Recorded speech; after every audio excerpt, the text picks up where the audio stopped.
July నెలలో ఉన్నటువంటి ప్రధాన గ్రహస్థితి కొంత గుర్తుంచుకోవాలి.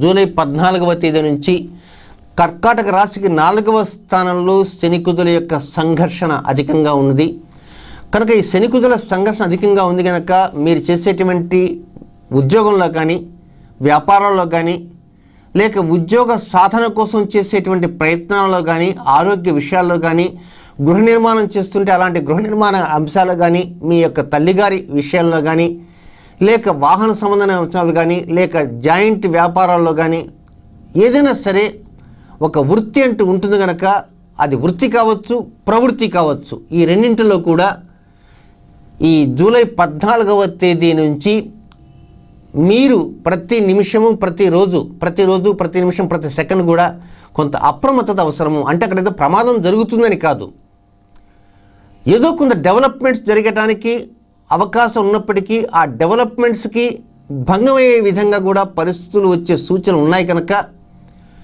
మీరు మీ నిర్ణయాల్ని చాలా జాగ్రత్తగా పదును పెడుతూ వెళ్ళాలి, కీడించి మేలించాలి.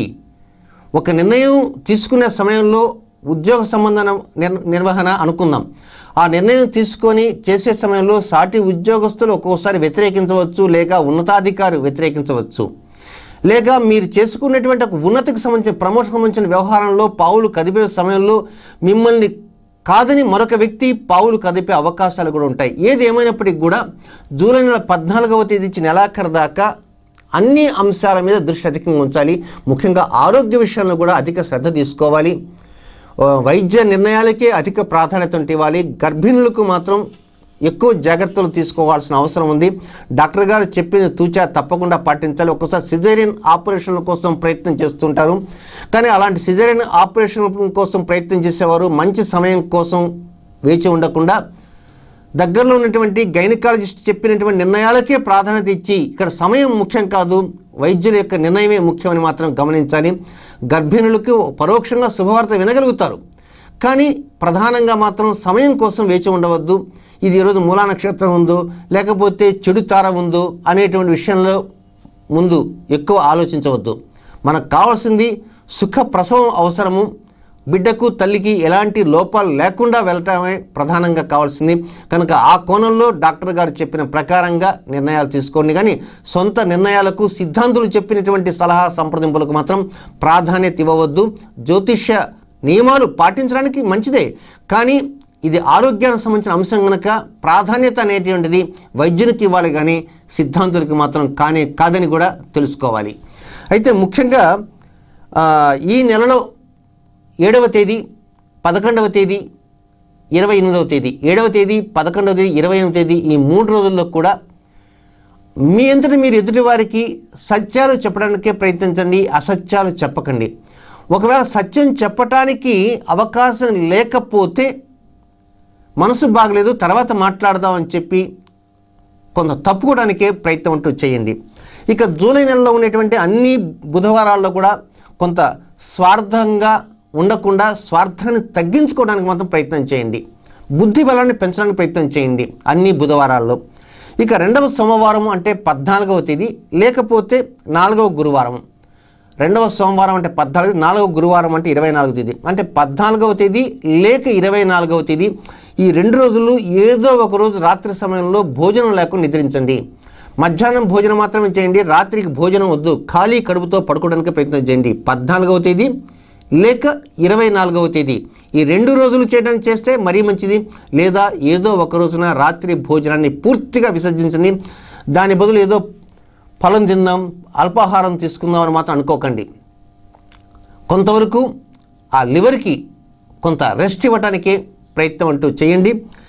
ఇక 18వ తేదీ 23వ తేదీ ఈ 2 రోజుల్లో కూడా ఎరుపు రంగు బట్టలు కానీ నీలం రంగు బట్టలు కానీ ధరించకుండా తగు జాగ్రత్తలు తీసుకోండి. అయితే ఇక్కడ ఒక్క విషయాన్ని గమనించాలి. జూలై నెలలో 14వ తేదీ నుంచి నెలాఖరు దాకా పూర్తిగా ఎరుపు రంగు బట్టలు నీలం రంగు బట్టలు ధరించకుండా ఉంటే మరీ మంచిది. లేదా మేము తప్పదండి ధరించవలసిన పరిస్థితి వస్తుందంటే కనీసం 18వ తేదీ 23వ తేదీ 2 రోజులైనా సరే ఆ 2 రంగుల్ని విసర్జించడానికి ప్రయత్నం చేయండి.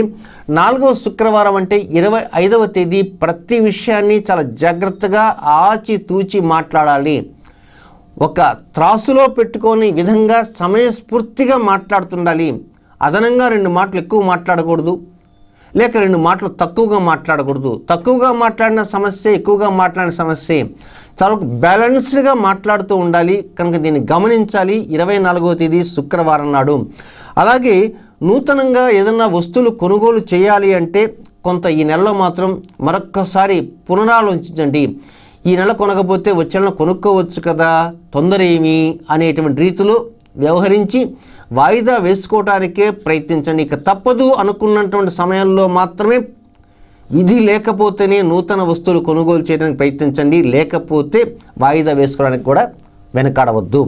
ఇక పునర్వసు నక్షత్రం 4వ పాదంలో జన్మించినటువంటి జాతకులకి బుద్ధి బలంతో నిర్ణయాలు తీసుకుంటారు.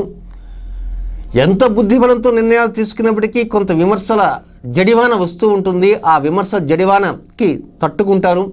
కుటుంబంలో ఏమాత్రం కూడా కలతలు రానే రావు. ప్రశాంతంగా ఉంటారు. మీరు కూడా ప్రశాంతంగానే ఉంటూ ఉంటారు.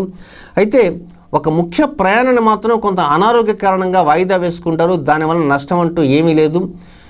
అది ఆరోగ్య కొంత మెరుగుపడాలనే ఉద్దేశంతోనే ఒక వాయిదా వేసుకుంటారు తప్ప అంతకుమించి ఏమీ కాదు.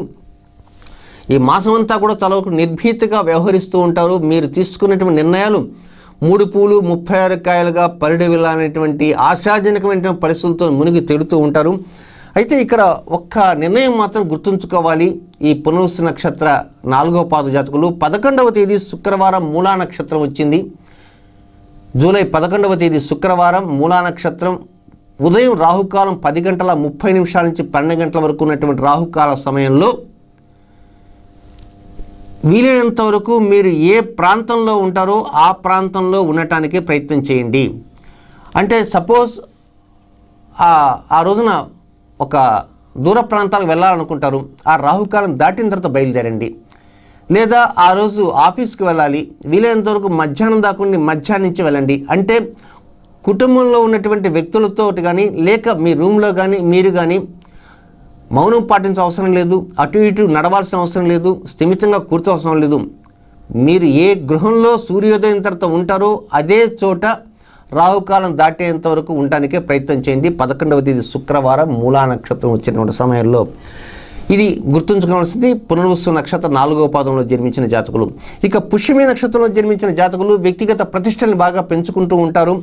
మానసిక చింతలు తొలగుతుంటాయి. శుభవార్త శ్రవణం చాలా బాగా ఉంటుంది.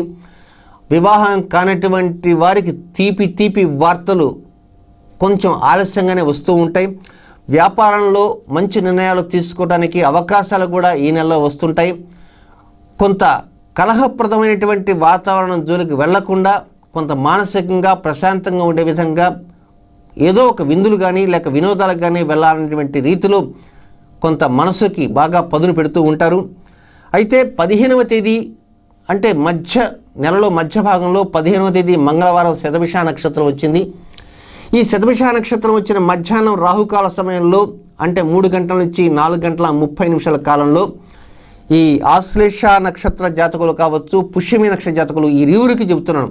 పుష్యం వారికి, ఆశ్లేష వారికి ఈ ఇరువురికి మాత్రం ఆ మధ్యాహ్న సమయంలో నిద్ర మాత్రం పోవద్దు. పుష్యమి నక్షత్ర జాతకులకి, ఆశ్లేష వారికి మధ్యాహ్న సమయంలో నిద్రపోకుండా ఉండాల్సిన అవసరం ఎంతైనా ఉంది. ఇది 15వ తేదీ మంగళవారం శతభిష నక్షత్రం. ఇక అలాగే పుష్యమి నక్షత్ర జాతకులు ఈ యొక్క అంటే స్పెక్యులేషన్ విషయంలో మాత్రం పరిపూర్ణంగా యోగించుతుందని మాత్రం అనుకోవద్దు. కేవలం 30% మాత్రమే అనుకూలం, మిగతా 70% మాత్రం వ్యతిరేకంగా ఉంది. 16వ తేదీ 26వ తేదీ ఈ 2 రోజుల్లో మాత్రం స్పెక్యులేషన్ జోలికి మాత్రం అసలు వెళ్ళకండి. అలాగే జూద సంబంధమైన వ్యాపారం నడిపేటువంటి వారు కూడా తగు జాగ్రత్తలు తీసుకోవాల్సిన అవసరం ఎంతైనా ఉంది. ఇక ఆశ్లేష నక్షత్రంలో జన్మించినటువంటి జాతకులు మాత్రం వారు ప్రత్యేకంగా 15వ తేదీ మంగళవారం శతభిష నక్షత్రం వచ్చిన రోజుల్లో తగు విధంగా మౌనం వహిస్తూ చాలా వరకు ప్రశాంతంగానే ఉండాల్సిన అవసరం ఉంది. నిద్ర కూడా పోకుండానే ఉండాల్సిన అవసరం ఉందని కూడా గుర్తుంచుకోవాలి. రాజకీయ రంగంలో ఉన్నటువంటి ఆశ్లేష నక్షత్ర జాతకులు చాలా వరకు అనుకూలమైనటువంటి రోజులు ఇవి. అలాగే ఇతరగా రాజకీయ రంగంలో లేనటువంటి వారికి ఈ నెలలో కొంత రాజకీయంగా ఏదైనా పలుకుబడిని ఉపయోగిద్దాము అనేటువంటి అంశాల మీద దృష్టి ఉంచితే మాత్రం మానుకోవడానికి ప్రయత్నం చేయండి. అంటే రాజకీయంగా పలుకుబడిని ఉపయోగిస్తే మంచిదే అని మీరు అనుకోవచ్చు, కానీ అది గ్రహరీత్యా అది అనుకూలం కాదని మాత్రం భావించాలి. కానీ నూతన అగ్రిమెంట్లు మాత్రం బాగా ఫలిస్తాయి. ఫలితాలని చాలా వరకు ఇతరులతో చెప్పి వారి ద్వారా కూడా పరోక్షంగా సుఖ సంతోషాలు ఉండే విధంగా వినోదాలలో విందులు పాల్గొనడానికి అవకాశాలు కూడా ఉంటాయి.